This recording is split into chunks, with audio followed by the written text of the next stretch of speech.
Muito boa noite, é mais um Fé.0. A Igreja está a celebrar desde o passado dia 28 de dezembro até 6 de janeiro de 2026 mais um jubileu. O Papa, ao dar início a essa celebração, afirmou que se assinala, e quero aqui citar, o rito de passagem pela Porta Santa, que tem como objetivo exprimir a cada peregrino da esperança o desejo de um encontro com Cristo e com os seus próprios membros, que forma a Igreja. Citei. Para interpelarmos e interpretarmos este sinal, que se molda na e com a esperança, pensamos, temos convidado, mais uma vez, o arcebispo emérito de Braga, Dom Jorge Ortiga. É um gosto revê-lo pós-Natal e pós-Ano Novo, porque já tivemos há pouco tempo, como se recorda.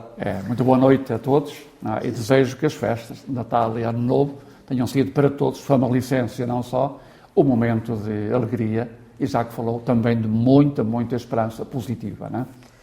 Registramos com agrado e, aproveitando, eu quero partilhar a sua experiência de Igreja sobre este jubileu. O que é que pensa que este jubileu pode trazer à Igreja, uma vez que também sabemos que este é o 27º jubileu da história da própria Igreja e que já que celebramos, quero aqui também recordá-lo, 1700 anos do primeiro concílio ecuménico que decorreu em Niceia, na Turquia, perto de Constantinopla.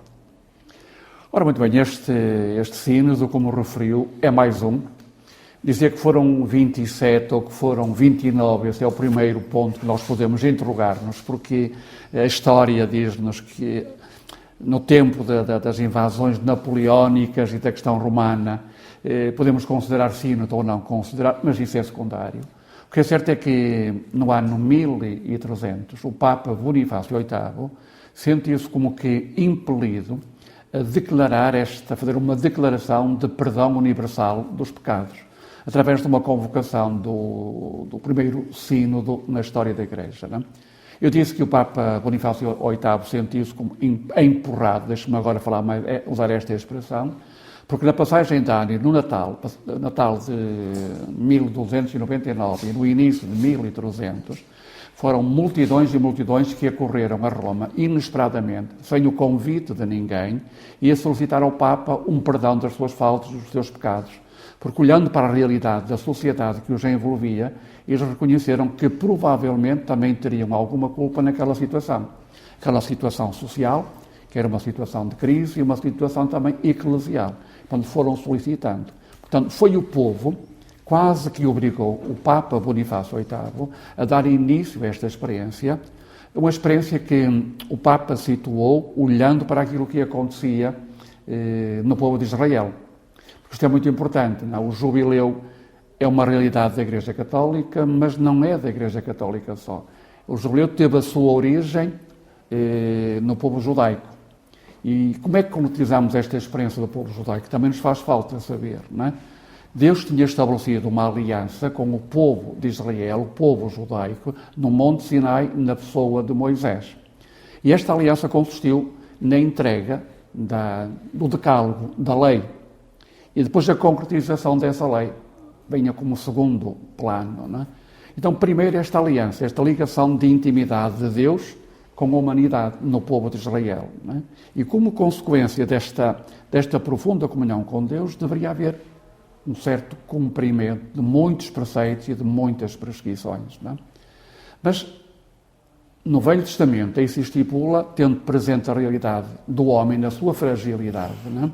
Que era necessário que, de vez em quando, acontecesse esta consciência. Não? Então, porquê é que no Velho Testamento, particularmente no livro do Êxodo e no livro do Levítico, nós encontramos uma referência à realidade do próprio Deus, não? Dizendo que no 7º dia o povo judeu não trabalha, o sábado é de descanso, não? Porque é um dia dedicado a Deus. Mas de 7 em 7 anos, deveria acontecer o chamado ano sabático, não é? Que era um ano sabático para parar, para reconhecer a soberania de Deus e, ao mesmo tempo, repensar a relação entre as pessoas. restabelecer uma certa igualdade, restituindo os bens que porventura tinham sido confiscados em muitas situações e particularmente também a escravatura, muitos que regressariam ao estado de liberdade. Não é? Portanto, no 7º ano, no 7 em 7 anos, havia o chamado ano sabático. Não é? E de 7 vezes 7, portanto, 49, aparecia o ano santo, o ano jubilar. Chama-se jubilar por uma razão muito simples, não é? Porque na abertura desse ano, portanto, 7 vezes 7, 49, passado a 49, uma grande trompeta tocava a convocar, e a trombeta chamava-se Iobel, nós encontramos muitas vezes nas representações, a convocar as pessoas para este encontro com Deus, em primeiro lugar, eu sou o Senhor teu Deus, fora de mim não há outro Deus. Não é? E como consequência, como Deus é o Senhor da terra, refazer a relação com as pessoas, com a natureza, com a parte criada e, naturalmente, também a partir de restituir a liberdade àqueles que eram escravos. Não é? E o Ano Santo, muito sumariamente, consistia nisto. Não é? Inicialmente, o Papa Bonifácio VIII determinou que era 100 em 100 anos. Passado pouco tempo, e por início de Petrarca, que interpela o Papa, dizendo 100 anos é muito, não é? Porque não teremos, a maior parte das pessoas não terão a oportunidade de participar nesta graça. Então o Papa daquela altura, que não interessa aqui estar a dizer um nome, estabelece de 50 em 50. Depois a seguir alguém começou a dizer que era melhor não fazer 50 em 50, mas olhar para os 33, o tempo da vida de Jesus Cristo. E surgiu um outro ritmo. A partir de 1475, o Papa daquela altura, daquela época, estipula que o Ano Santo deve acontecer e deve acontecer de 25 em 25 anos. O Dom Jorge Ortiga disse que é uma espécie de um ano sabático. É uma espécie também este ano jubilar de um recolhimento de nós próprios? Deveria ser, sabe? Eu acho que devia ser um ano diferente, não é? E a minha preocupação, agora e já no passado, não é? É que nós acolhemos estas realidades e não somos capazes de extrair desta realidade as lições que deveríamos tirar. Não é? Este ano devia ser para a Igreja Católica também, assim como ao povo judeu era um momento de paragem, também para a Igreja Católica, para os cristãos, devia ser um momento de paragem. E um momento de paragem para rever a sua vida, para ressituar a sua vida na sua relação com Deus, na relação com os outros e com a natureza. São sempre as três realidades que entram dentro da doutrina cristã. Deus, os outros e a natureza, que nós não podemos esquecer. Vamos restabelecer uma ordem desta relação que era importante, vamos parar para que isso mesmo acontecesse. Efetivamente, depois, com o tempo, foi-se falando que, aliado, digamos, a esta atitude de penitência e de perdão, era necessário fazer qualquer tipo de sacrifício, não é? E um sacrifício que, na lógica daquilo que acontecia por volta do ano 1300, era realizar uma peregrinação. Uma peregrinação que inicialmente era a Terra Santa, não com o jubileu, mas antes. Eram muitos os cristãos que se aventuravam deixar o seu país, muitos morriam pelo caminho, outros no regresso acontecia. Mas tinham esta devoção de fazer uma peregrinação à Terra Santa, não é? Então, com o Ano Santo vem uma peregrinação não à Terra Santa, porque era praticamente impossível por causa dos muçulmanos. Jerusalém teve períodos de ocupação pelos muçulmanos e é um assunto da história um pouco mais complicado, não é? Mas então já uma peregrinação a Roma. E uma peregrinação a Roma, não Roma como Roma, mas Roma como o local onde estavam os túmulos dos apóstolos, Pedro e Paulo, não é? Daí, depois, mais tarde, alargou-se também a São João de Laterão, em Santa Maria Maior, mas a peregrinação era a Roma, mas a Roma não para visitar a cidade, mas pura e simplesmente para, junto do túmulo de Pedro e de Paulo, rezar e manifestar a sua vontade de conversão, de mudança, de comportamentos diferentes, né? Em comunhão sempre com o Santo Padre que acompanhava bem de perto. Portanto, o jubileu devia ser esta aventura, digamos assim, interior, a acontecer no coração de cada um de nós.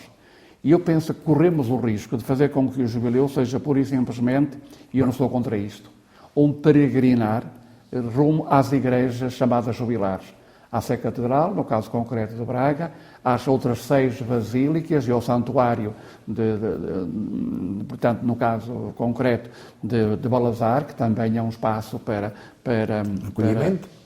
Para recolhimento, para recolhimento e também para fazer e oração. Mas a indulgência corresponde a uma mudança de vida. E é por isso que é muito curioso. O Papa também, para este jubileu, aconselha que, para além disto, para além deste peregrinar, rezando pelo Papa, pelas intenções do Papa e manifestando vontade de se converter, não é? Que a mesma realidade da indulgência plenária, o perdão dos seus pecados, e não vou entrar aqui na teologia das indulgências, que isso levamos muito longe, não é? Mas o perdão, sentir o perdão das penas dos seus pecados, não é? Para além disso, pode ser feito com esta peregrinação, com esta visita, no caso concreto, às 6 basílicas, a estas 6 basílicas, e a Balazar, no caso concreto também, que importa sublinhar, até pela proximidade de Famalicão, digamos, não é? Que quem fizer um retiro, quem participar numa ação de formação, não é? Onde efetivamente sente o apelo à mudança, também esse mesmo poderá sentir o perdão dos seus pecados, desde que se confesse. Não é? E para mim o mais curioso ainda, e queria sublinhar esse aspecto, é que o Papa diz também 2 aspectos. Um deles recorda-nos que estamos neste momento, não é? E ao estar neste momento e nesta circunstância, nós estamos numa caminhada sinodal, que para mim a caminhada sinodal não terminou, ela deve continuar. É uma caminhada sinodal que nós, ao fim e ao cabo, teremos que transformar numa peregrinação. Fazer com que seja diferente. A nossa vida é uma autêntica peregrinação. E nesta peregrinação, o Papa diz que nós devemos ser orientados pelos documentos do Concílio Vaticano II, convidando-nos a ler os documentos do Concílio Vaticano II, que têm uma atualidade muito grande.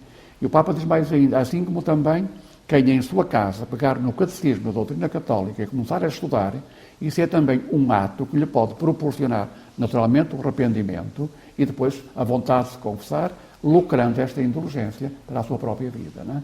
Isto eu penso que é muito importante e eu gostaria também de o sublinhar, este cuidado pela formação, quer na linha do Concílio Vaticano II, quer na linha também do catecismo, que às vezes nós esquecemos. Pronto, este ano devia ser tempo para peregrinar a esses lugares, mas tempo para ficar dentro de casa, refletir, pensar, não é? E depois chegar também àquilo que poderá ser o concreto deste ano santo, não é? Como sabe, com certeza, já estou talvez a avançar um bocadinho, não é? Cada ano santo tem um tema, e o tema deste ano é a esperança. A esperança. Peregrinos de esperança. Não é?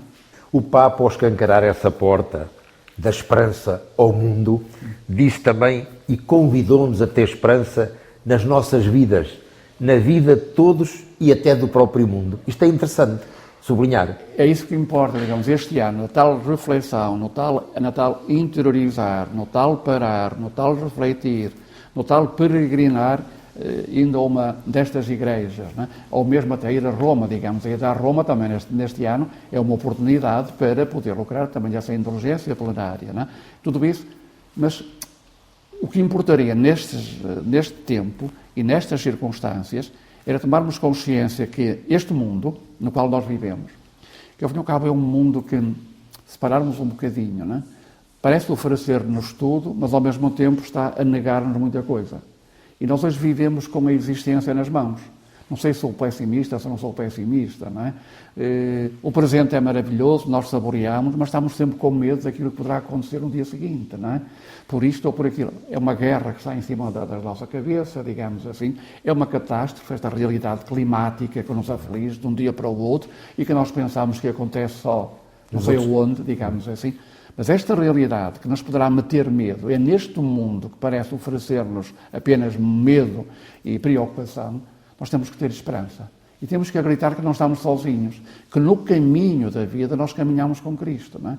E que a porta, um dos sinais do Ano Santo, é passar a porta, uma porta que é um símbolo em Roma, mas também nas outras igrejas jubilares. Eu também já lá ia à porta, mas entretanto... Mas então, pronto, é passar essa porta, digamos assim. E passar a porta que significa confiança em Cristo, não é? E é esta confiança em Cristo que nos dá esperança, não é? Esperança. O Dom Jorge já falou aqui numa palavra muito profunda, que tem um significado muito grande para os cristãos, que é o perdão, mas este ano jubilar também traz uma outra palavra, misericórdia. Também é fundamental. Pode ser, digamos, onde estamos a falar da esperança, em que é que consiste a esperança e qual é, talvez, a realidade desta esperança? A esperança é um dom de Deus, é um dom que Deus nos dá. Como é que eu posso ter esperança? Neste mundo assim tão caótico, como é que posso ter esperança? Por mim, não.